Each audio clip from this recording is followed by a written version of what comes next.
All right, grasshoppers, it is 2 o'clock on Thursday. We're alone once again. Um, so, a couple things we need to get off our chest here. We have another dog issue now. We'll wait for some viewers to get on here. So, we have another dog issue. So, when people get on, we can discuss the dogs. We also need to discuss our dance challenge that we talked about before. We've got to get that going. I have to get back to the Rangers asking, talking about using Garden of Dreams. So we'll get on that. There's work to do. But the dog issue, you got to get some things off my chest here. So I'll wait for people to get on the show. Maybe they won't get on the show. It'll be a short show today. There's people. All right. So today, one of the things we need to discuss today, I need a little guidance on. So we have a different dog issue now. So as you may know, Kathy, how are you? So as you may know, every morning I head to the beach, Todd's Point in Greenwich, and do my morning videos there. You know, it's very therapeutic getting out by the water and the sun and everything. How is the Delta Suite? Everybody wants to know. You know what? I've been to one game this year so far. That's Gresh's location there. He's the mayor. Got to talk to him. All right. So every morning I go to the beach, Todd's Point in Greenwich, beautiful place. Take all those pictures that I post. Very peaceful, and I've learned more and more about the importance of being out in the west of the sunrise and being near the water. So that's been part of the routine. Susan Brooks, how are you? Magical creature. So now that it's December 1st, the town has allowed dogs into Todd's Point, and they can be on the beach on the lower part of the high water mark, so down towards the water. They're supposed to be there, but they're supposed to be under control. It's in the park, they're supposed to be on a leash, but on the beach, in the lower part of the beach, they're supposed to be, they don't have to have a leash on, but they got to be under control. So for some reason, people want to let their dogs run all over and run right up to people where I'm trying to work. So we may have some issues on the beach. And again, I want to be clear, I love dogs, so it's not against the dogs, but it's the owners keeping their dogs under control. So, Tom. Good. Thank you, sir. Thank you. You're an intelligent person. Oh, Celia, how are you doing there, brother? Good to see you. You run this hockey program out there in Brooklyn. Aviator do you run the whole program or just coach a team? I can't remember, but either way, does a great job. Got a nice family. Good job coaching. So that's the deal with the dogs. I would like everybody's input on what we should do about the dogs, if anything. Superfoods powder. Superfoods powder. We had this discussion this morning, actually, in my morning show that I did. I think there's a lot of things out there, different things to do, supplements and green powders. And like me, it's ginger, turmeric, sea moss, all those things. I think everybody's got to find really what, put it this way. If you did everything that everybody recommended, you wouldn't have time in the day to do anything else. You'd just be doing supplements and everything. So if you believe in it, it depends. What's your health level? Do you try to lose weight? Are you just trying to stay healthy, trying to stay younger?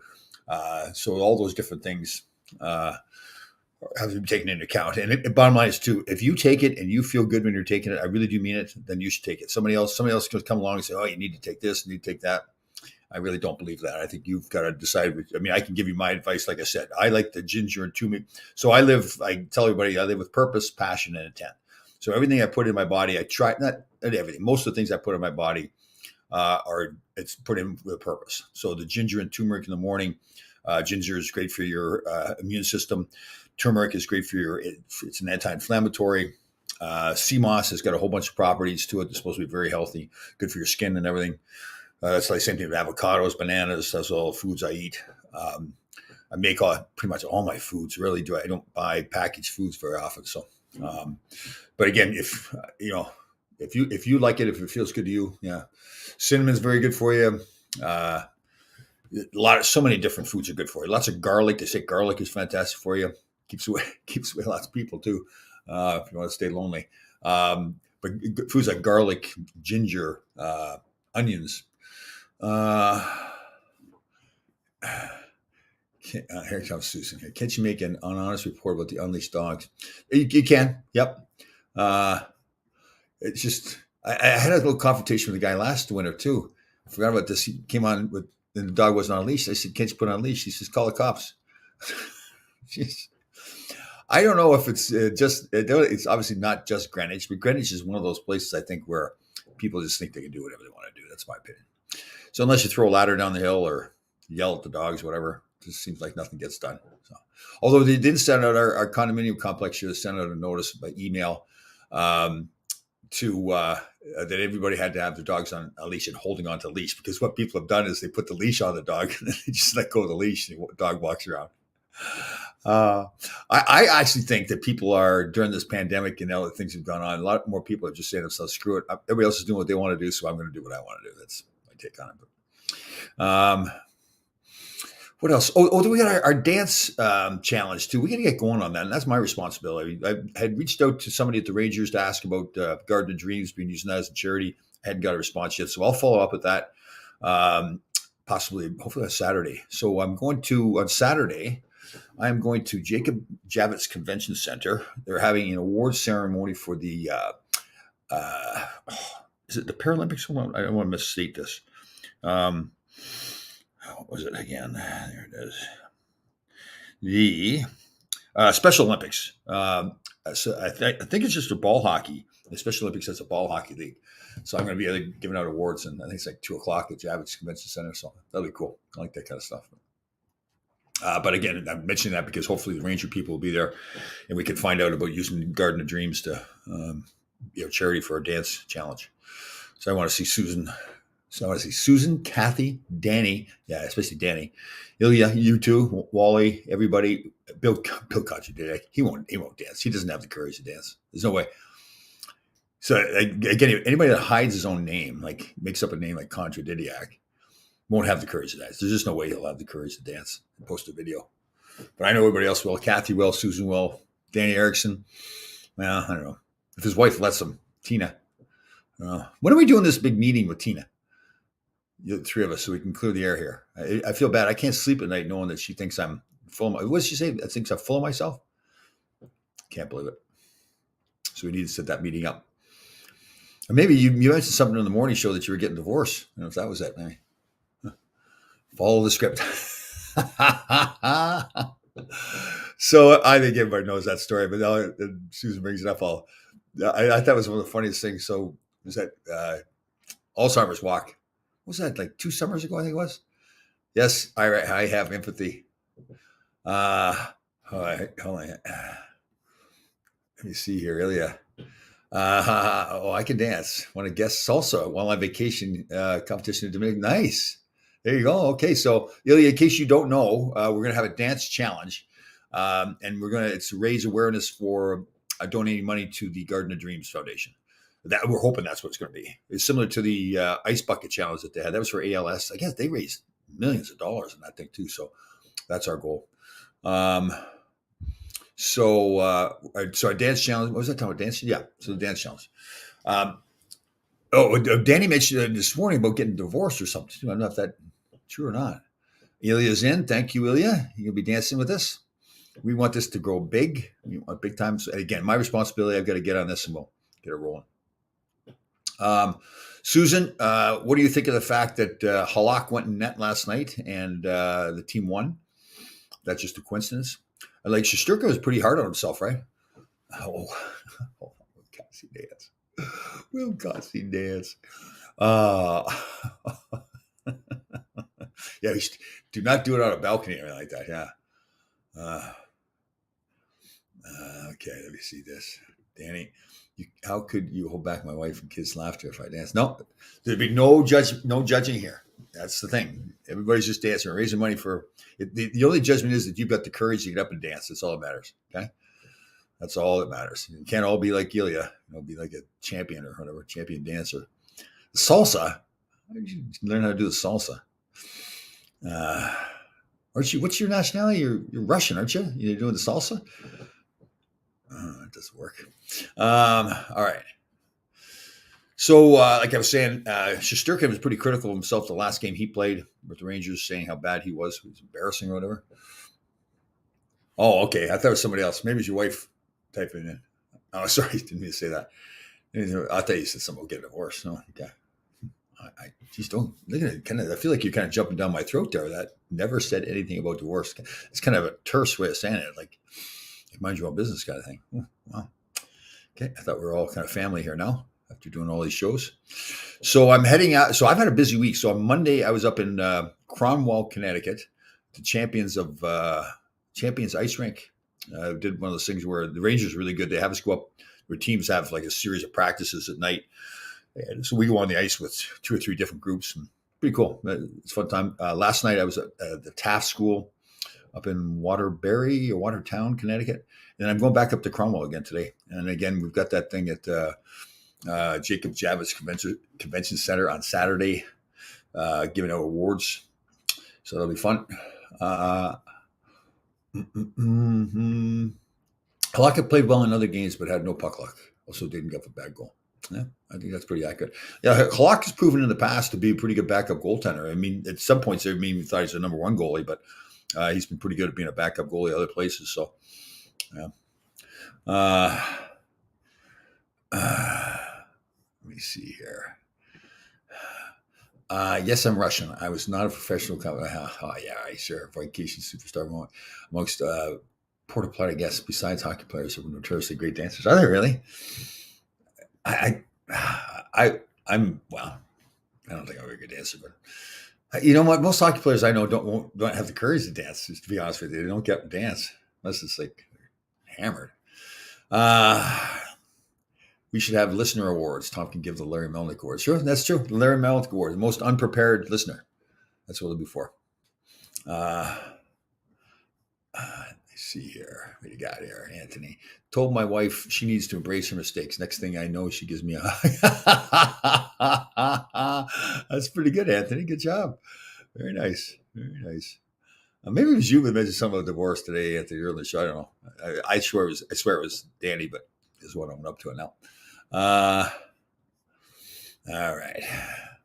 So again, you guys need to remind me, get on me about this dance challenge. We got to get this thing going. It'll be fun. I'm looking forward to it. I've been really working on my moves in the kitchen, so we got it going. What was I going to talk about with hockey? There's something going on with hockey. How about the Devils, man? Like, it's not a fluke with them too. I thought at first they just had a little bit of a roll. They weren't playing the best teams, but now they're playing well. Like they're a real deal. You watch them play, they're good. All right, so Jimmy Vesey has played well. Very good. There we go. Jimmy Vesey has played very well, especially back checking. Solid pickup. Good job. Thank you, Susan. Thank you, Susan. Just so you know, Susan too. Like her and I thought we were very tight, like really close friends.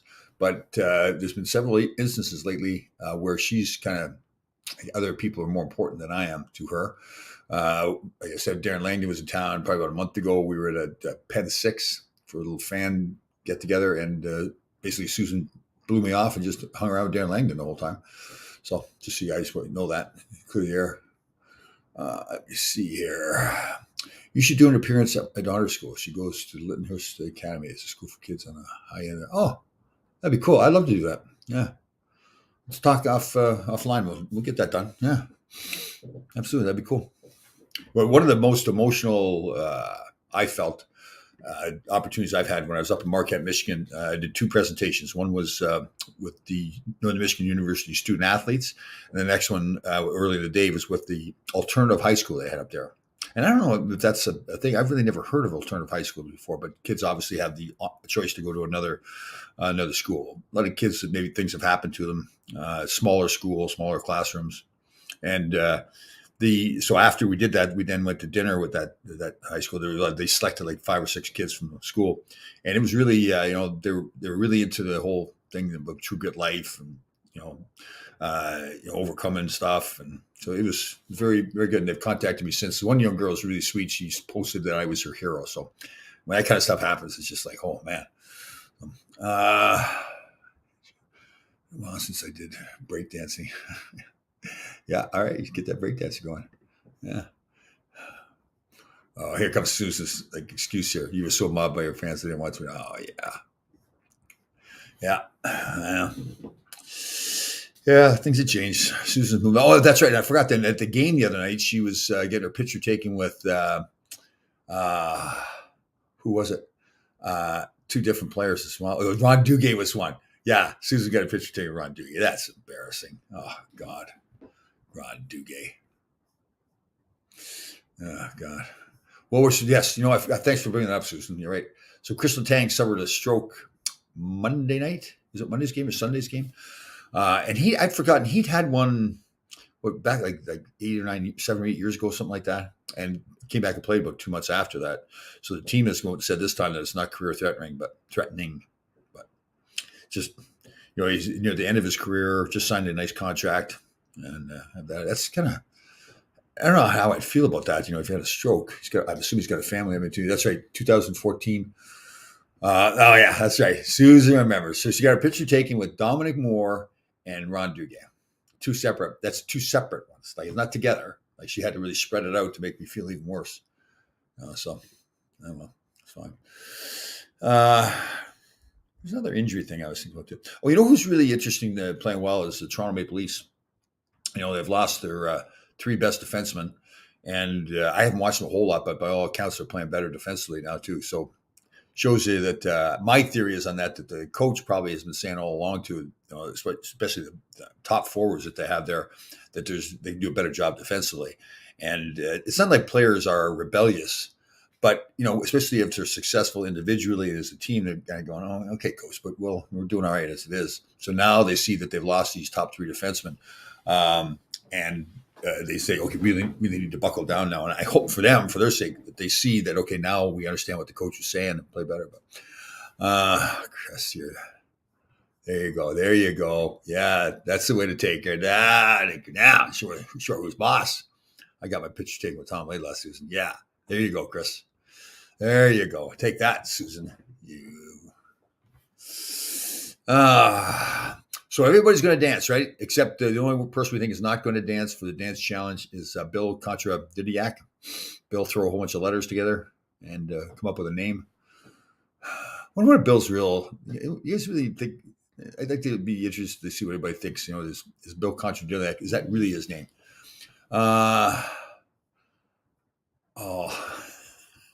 What Kurt Rangers game is most like yours? Can't choose the traders. Oh, Ira. Oh, hold on. Let's see. Billy's chiming in here. He says he will dance. We'll see about that. We'll see when that video comes through. I would say clearly my game is most compared to Lindgren's game. I would say. That's my opinion. Let me see here. Danny Arizona like Donnie Moore. He lost his wife, but was able to find love again. I didn't know he'd been married. That's cool. Very good job. Nice. Yeah, that is cool. Think Ira ever remarry? Ira will dance. I got to see that one too. Maybe Ira and Bill will dance together. That'd be something. Yeah. Again, no judgment. Oh, there he is. There's the man with the plan. Dougie, the great DeVito. Yes, okay. Deb Merzenheiser is not showing up today. She informed me. So obviously, she has her priorities mixed up. She has some other business to do. Oh, by the way, too, I'm telling you, I'm doing a new podcast. It's called Full Change. It's going to be a regular podcast that you find on all the other podcast sites. It's just the audio version.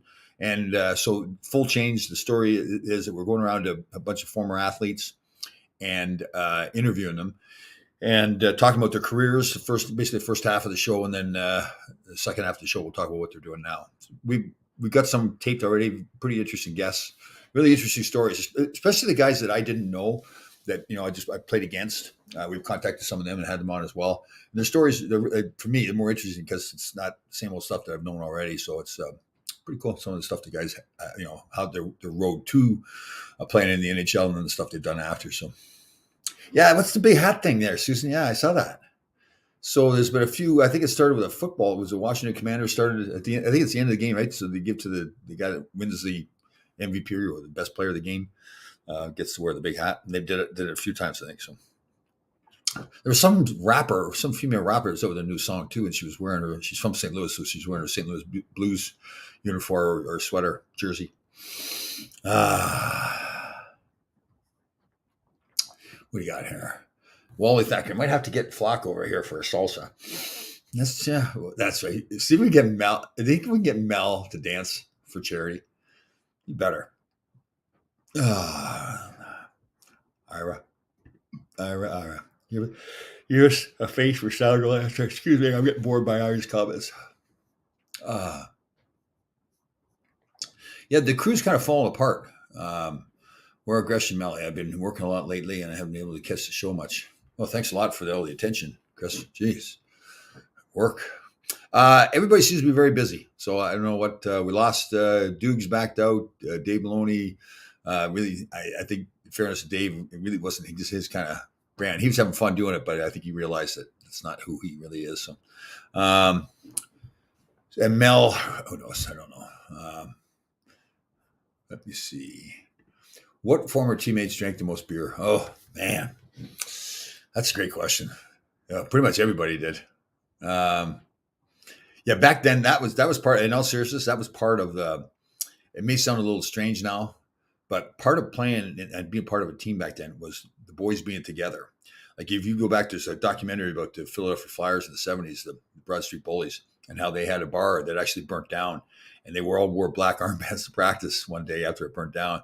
It was the culture was then that you hang out together, and if you didn't hang out, you really were frowned upon. I mean, you didn't have to sit there all day long and drink beer, but you're supposed to be with your teammates. That was part of it. It wasn't obviously the beer necessarily. It was the culture of being together, and a lot of cases it really made a difference. I know it sounds strange to say that, and I know I've talked about this too, but as part of my, as part of my success, like again, when I got out to LA, the owner of the team would give me the money to take all the guys out. So yeah, I don't think the book's going to get done for Christmas. It's Jack. I had a couple of conversations. The writer's a fantastic guy, and the good and the bad is we keep on doing new stuff. So keep adding to the book. So book signing. No, the book won't be signing itself. Like I might have to sign the book, but the book will not be signed. See, like Ira gets these things where he gets in the hockey, I think, and like he tries to shorten up the sentence, and we just don't go for that. So you should get Joe Villeneuve on the show. He lives in Long Island. See, that's an important reason to get somebody on the show because they live in Long Island. I think that's like we get everybody from Long Island on the show. Should get Luke Robitaille on the show because he lives in California. If you knew that or not. Thank you for telling me that, Danny. And Jill is a good guy too. He's a sweetheart of a guy, really good. I think his health's up. He went through a health scare there a while ago. I think he's better now.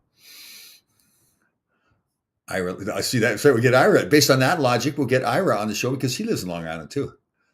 Yeah, there's a whole bunch of people in Long Island. But Jill Villemere is there too, so because he lives in Long Island.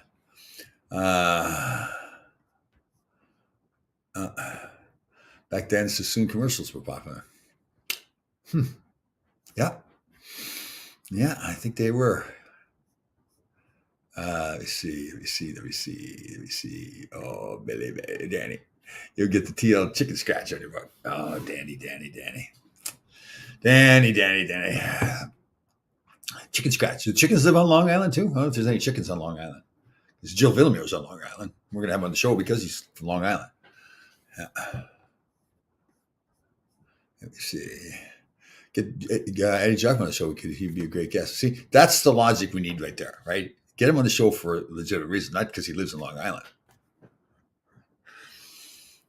So just to be clear, Danny, you do know that this is done online, so we could actually get anybody anywhere in the world. So the location really doesn't matter. I'm not sure if you knew that. I just was clarifying. It's called the World Wide Web, www, World Wide Web. It's a new thing.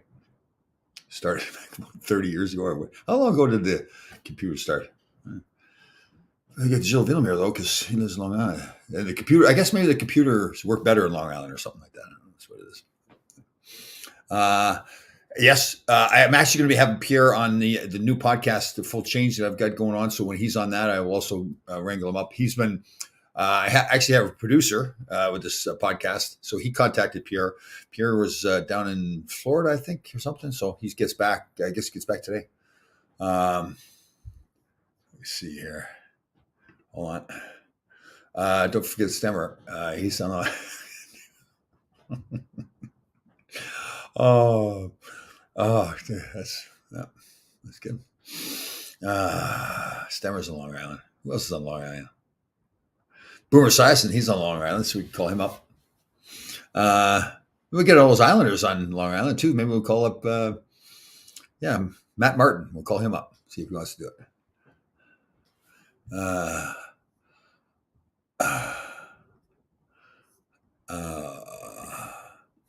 Gilles lives in the heart of Islanders catching. There you go. We should have him on the show twice then for that. Once because he lives in Long Island, and the other time because he lives in the heart of Islander country. Yeah. Wouldn't that be something to get Phil back on? Guess let's see how many F-bombs he can launch in an hour. That was funny. It's especially funny because when he asked me, I know you guys know this, he asked me before the show, can I swear? And I said, well, Phil, you can drop a couple of F-bombs here and there. Yeah, and again, I think Phil's, in fairness to him, he's a little older now and everything. He started going into criticizing the guys. When he got on Willie Huber, that was our fault. We should have cut him off.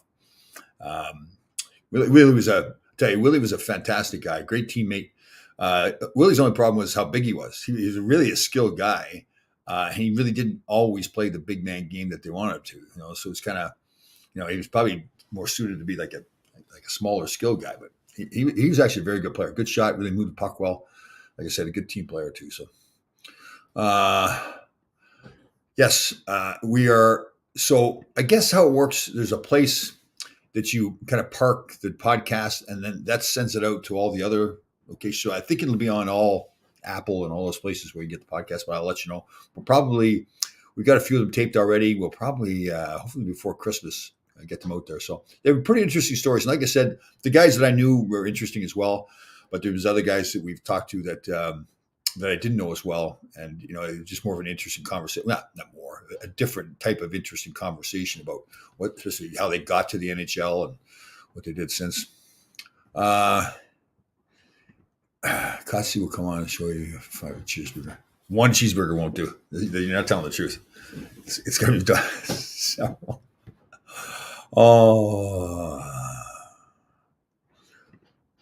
I remember us was saying that Bob Burke is like a guy.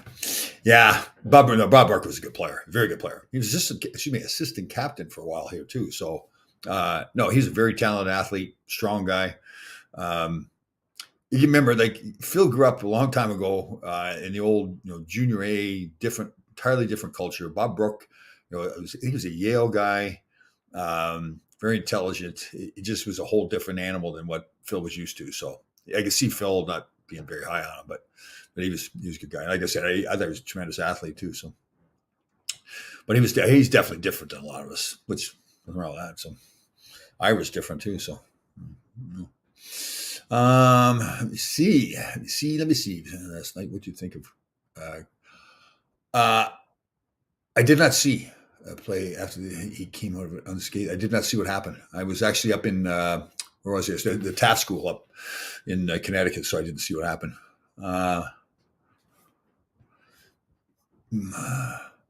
What is going on doing? Constantly playing Halak. I wouldn't say that he's constantly playing Halak. But the reality is Shesterkin has not played well, and he has been the first guy to admit it. He came out publicly and said that. He was very hard on himself. He just hasn't been the same goalie. They need to win hockey games. They're falling out of it. Like, I know it's only December 1st, but you start falling way behind or whatever, pile up some points. It makes it tough. There's some good teams that they're fighting for playoff spots with, so they've got to start winning hockey games, or more of them anyways. So, it's about winning. And that's the bottom line. And Shesterkin, listen, we know how great he can be, but he hasn't been doing it this year. Halak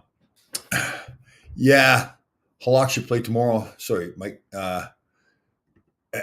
See, there's the problem, though, and you're right. Based on the performance the last couple of weeks, Halak should be playing again.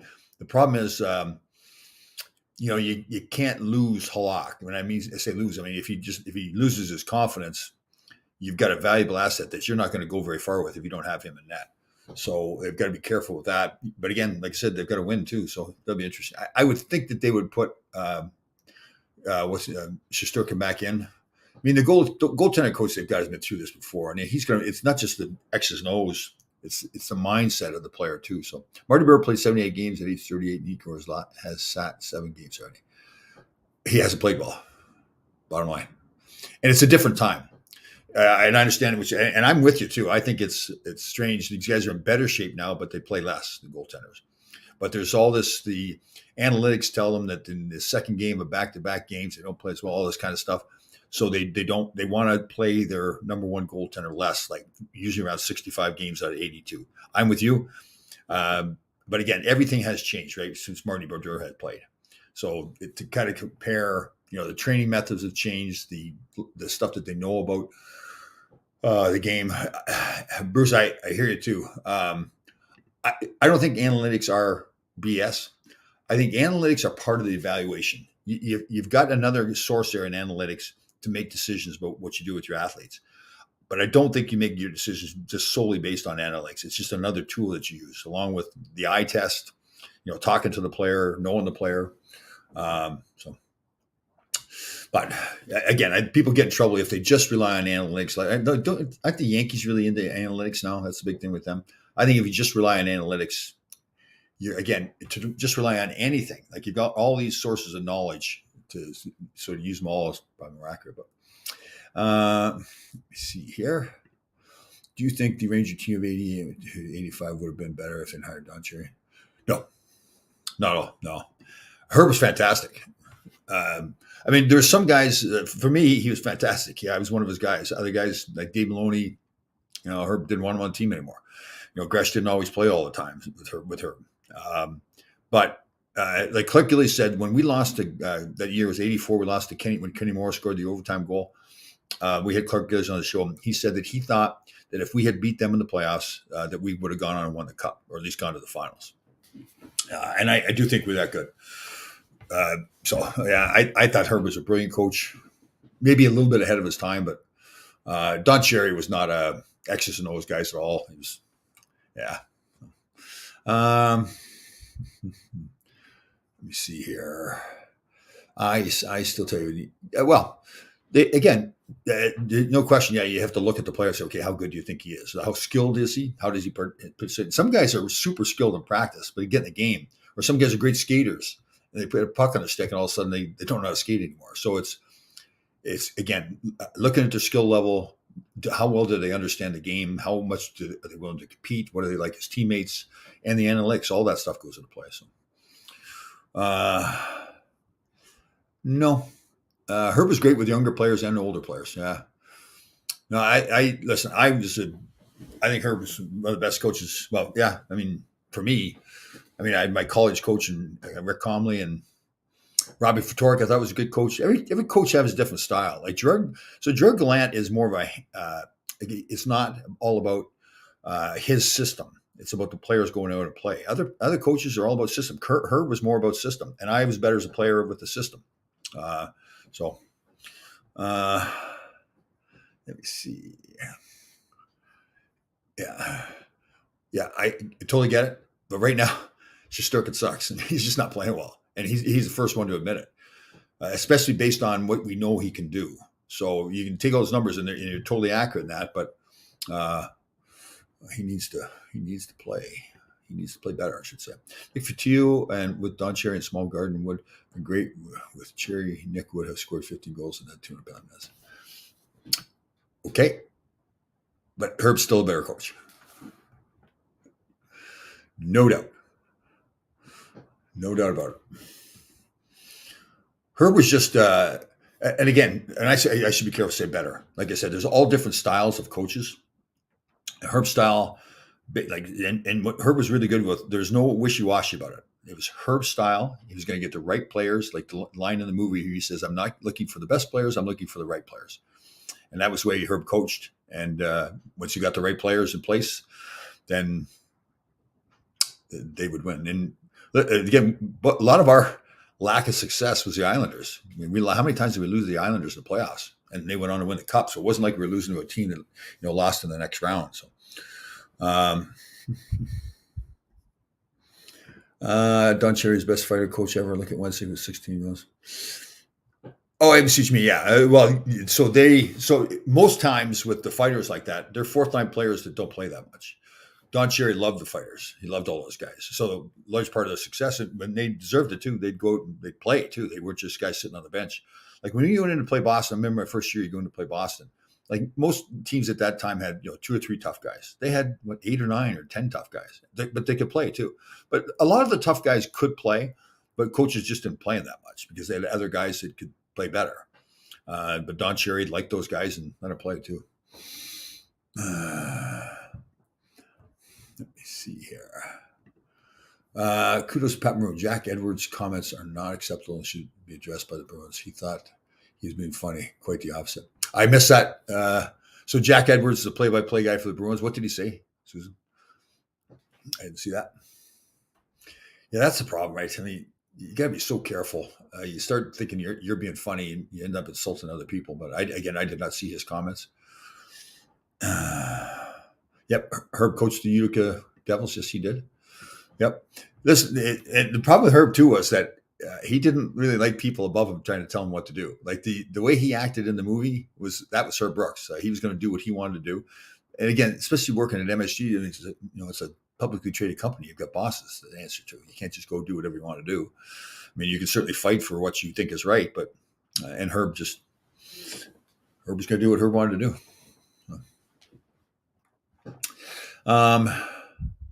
Let me see. Jack Wade sound like he. Let's see what he did here. He fat shamed him. Oh, see, I didn't hear the exact words, but thanks, Susan. But what an idiot! Like it's, I don't know. I don't know if it's. I don't know how to comment on that one. These truckers. He's a different duck, right? He's. I guess if you're a Bruins fan, you love him because he's probably the biggest homer. But to me, I don't mind a home team broadcaster being a homer. In fact, I kind of think, well, that's the way he's supposed to do it, right? But he's a little bit more blatant. Yeah. Let me see here. Bruins just raised $50,000. Good job, Patty. I like that. That's perfect. That's the way to answer. If somebody does something like that to you, that's what you do. You go out and help somebody else. Right. Good job by Pat Maroon. I wasn't necessarily a Pat Maroon fan before, but I definitely am now. Yeah. Thomas, you don't have policeman with Ryan Reed's gone. I get sorry. Yeah, that to me, yeah, I am a little bit concerned about that. I was down at the game in Nashville where Lindgren got in a fight against somebody, got beat up. And they immediately put, like right after that, Reeves went on the ice. And he was clear. He was talking to the other team and looking for somebody to fight him. And nobody would do it. Finally, somebody came along and did fight him. They got a tough guy there. Yeah, I mean, God forbid they get into now these stretches again where teams now do something to one of their players. Like there was 2 years ago, Trouba got knocked out by Matt Martin, then the whole Tom Wilson thing. And now the Rangers look like they were a soft team. I mean, you look like you're a soft team. Players, other teams are going to play against you and take advantage of that. They're going to say, okay, this is how we can intimidate them. And again, Ryan Reeves was not playing a ton. Was he the best skater and all that? No. But he deterred a lot of it just by him being on the bench. And I can tell you, I know how it works because I remember when we playing against the Islanders, like if Bob Nystrom and Gillies were the lineup, well, then I was going to hit Mike Bossy harder. But they're sitting on the bench. So I'm going to say, well, okay, if I take a run at him, then they're coming off the bench and I'm going to pay for it. So, yeah, that is a little bit to me. Again, they know the team better. I mean, they do seem to be a more character team now than they had been in the past, but yeah, it could be soon. NHL former player, a friend of mine from Brick, New Jersey, also played for Utica. He would probably come on the show. Actually, he's scheduled to come on my other show, The Full Change. The producer for my show knows him or knows some people that know him, so he contacted him. Apparently, he's really doing well. He's all into mental health and all that stuff too. He and his wife. So yeah, he'll be on the other show. Let me see here. Reeves fought Foligno after that and calmed things down. Yeah. Was it Foligno he fought? Is that what it was? I thought it was another French kid, but either way, yeah, he did. There's no question.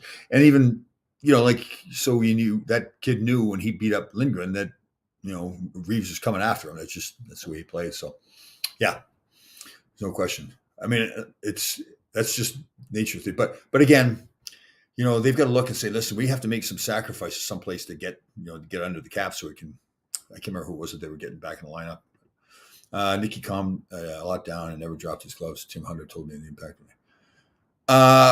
Well, yeah, later in his career, yeah. That's the thing. When you first come up the first few years, I mean, you're fighting way more, and then as time goes on, I mean, you kind of lose that snap ability a little bit.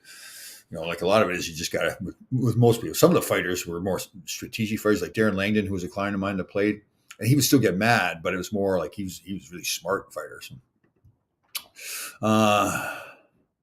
No, Sammy Blay's not a fighter. He may fight if he had to. Hold on a sec here. I'll go with Sammy Blay. Sammy Blay, no, he's not a fighter. He's a hitter, though. I don't think he's been hitting as much as I thought he would be, but possibly if they'd gotten off to a better start, they would have been more willing to hold on to it, but now they need more skilled guys. They need the goaltender to play better. Listen, if the numbers are like Kevin Allen had them, that the Rangers, of all the playoff teams that made the playoffs last year, the Rangers gave up the most dangerous scoring chances, the highest number of dangerous scoring chances, which means giving up shots in the slot and all that kind of stuff. And he saved their bacon a lot. Now, that doesn't mean the rest of the team wasn't good. I mean, Chris Kreider gets, 52 goals or 53, whatever it was. Zibanejad played great. Maybe Fox wasn't quite as good as he was the year before, but bottom line is, Shesterkin's got to play better. He is part of the team. They penciled him in as being one of the top 2 goaltenders in the National Hockey League, I think.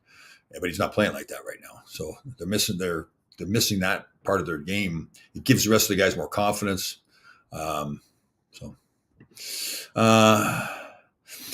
It could. Again, they know the locker room better. I do agree that, listen, you take a guy like that. So when everything has happened with the whole Tom Wilson thing and Trouba getting hurt a couple years ago, now they addressed it. They said, okay, we're going to change things around. JD got fired. All that stuff got fired. These guys got fired. Now we're going to make this into a new hockey team, or at least change the culture. They did that, and now I agree. Do you risk going back again now that you lose Reeves? But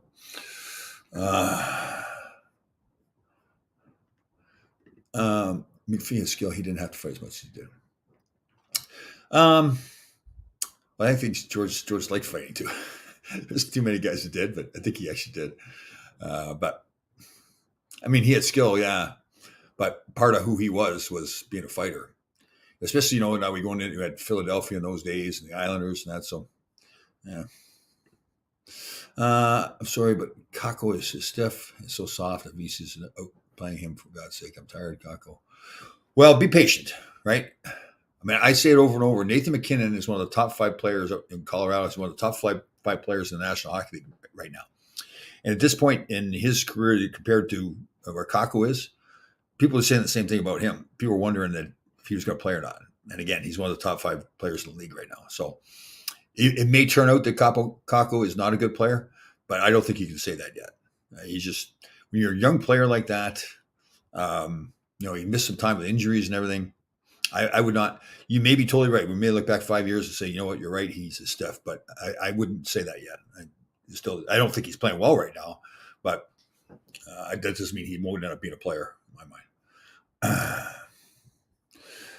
Yeah. Well, you're right, Susan. So different market though, right? This is New York. And I just think, I think, everybody's like, okay, the Rangers are a contender now based on the way they played last year. And a big part of them being a contender is Shesterkin. I guess you're right. Vasilevsky's in that same category, but yeah.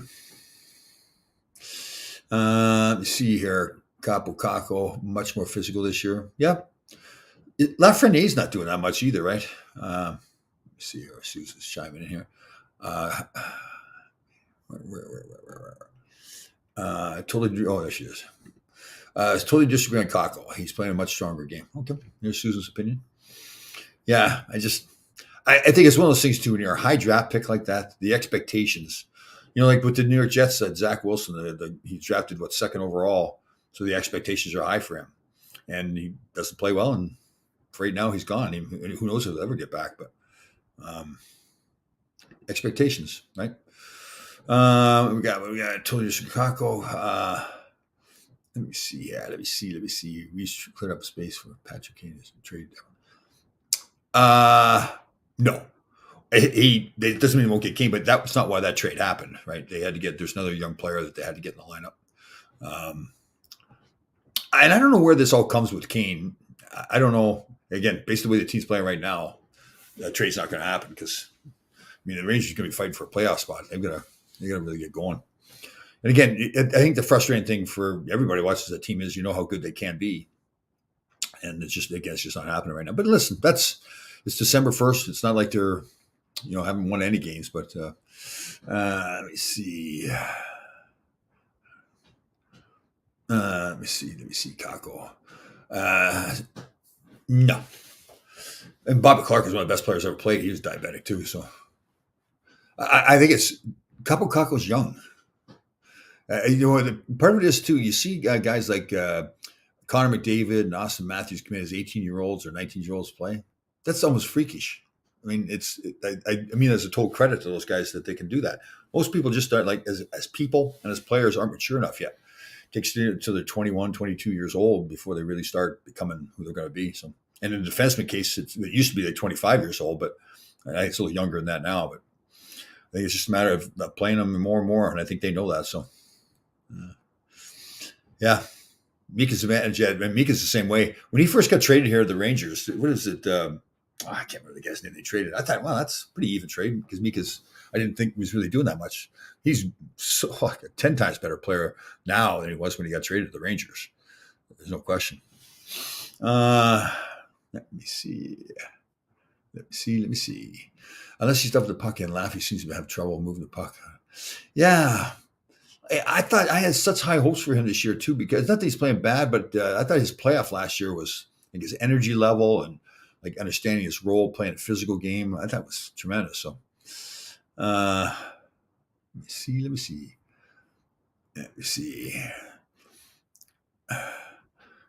Monster. Let me see who we got here. And Krasov way much better. Yeah.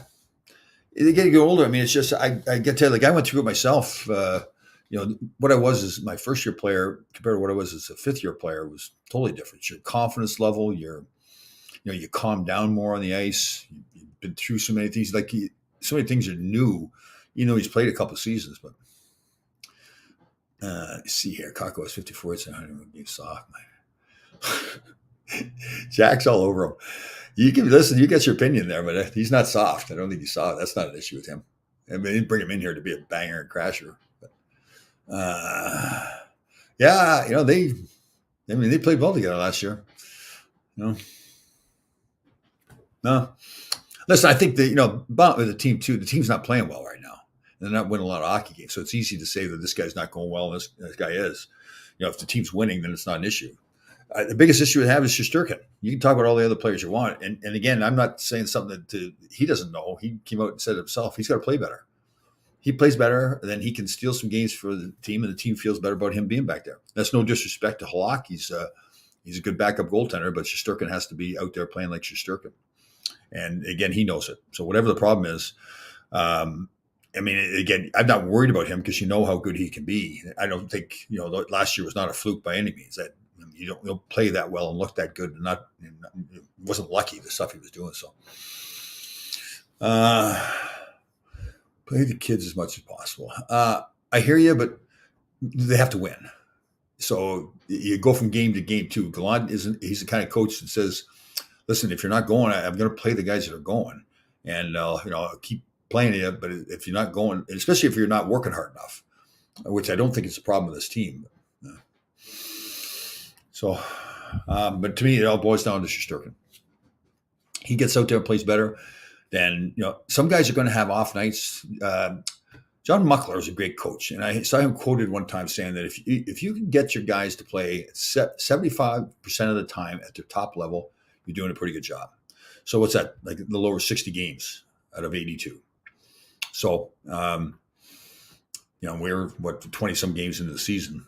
I just think the Rangers, I still believe in the Rangers a lot. I think, and I know people get on Gallant too, like you don't like it, but Gerard Gallant is Gerard Gallant. He coaches his way. He's always coached that way. He talks about it. When people last year in the playoffs were getting on him about the lack of systems against Pittsburgh, it wasn't lack of systems. Shesterkin wasn't playing well. It's as simple as that. I just think the coaches get way too much credit when they win and way too much blame when they lose. The coach's job is to make sure everybody's ready to. Well, actually, you know what? It's the player's job to make sure they're ready to go as well, and then getting the right guys on the ice at the right time, managing the game properly. Well, be a low-scoring game, Dougie. Low-scoring game. I appreciate the compliment, my brother, but yeah, that's right. But it's having all the right pieces of the puzzle too. And that, again, I go back to Herb Brooks. That was his real strength, and make sure they had the right. You go back to the Islanders, winning all their cups. They had a guy like a Billy Carroll, who's a fine player. Actually, I played against him in junior and know him, great guy. But he wasn't like some all-star player. But, it wasn't like you had to have a team full of all-stars to win. You had to have the right pieces to the puzzle. You had to have the number one goaltender, and you have to have the backup goaltender. You have to have the puck-moving defenseman and the defensive defenseman. You have to have guys to check up front, guys to score, guys to hit. If you get guys to do all those things, you got it made. And there's some players that are like that, but you got to make sure you got those roles filled. So, let me see here. Jack's on a roll today. Jack is on a roll. He's butter. Trouba and Miller have been poor also. Have been poor also. I wonder if the pressure. And there, I might agree with you a little bit. I like the fact that they named him captain. But if you look back to when he first got here, the team wasn't as good. And I don't think he played well more because he was trying to do too much. His game is like stay back, move the puck up, hard shot on the second power play unit, come up with a big hit when needed. When somebody's done something to your teammate, then you come up with that big hit, and he's done those things. Now this year, again, I think he's maybe gotten back to a little bit thinking he's got to play up to the captaincy. But the reality is he was named captain based on what he was doing. Now that's easier said than done. I've been in that role myself where like Barry Beck would get hurt and he was captain, so they named me captain. And all of a sudden I felt like, geez, I had to play differently. Well, the reality is no, they named me captain because of the way I played. And same thing with Trouba. Now he'll figure that out. Just he's a good player, but yeah, that is the problem sometimes with the captaincy. He's not really that he's not that.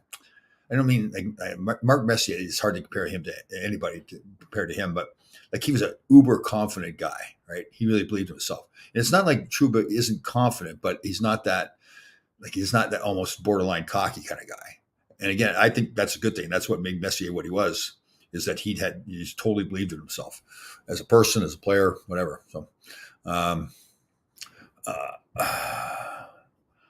me see. Actually, when will the former player podcast start?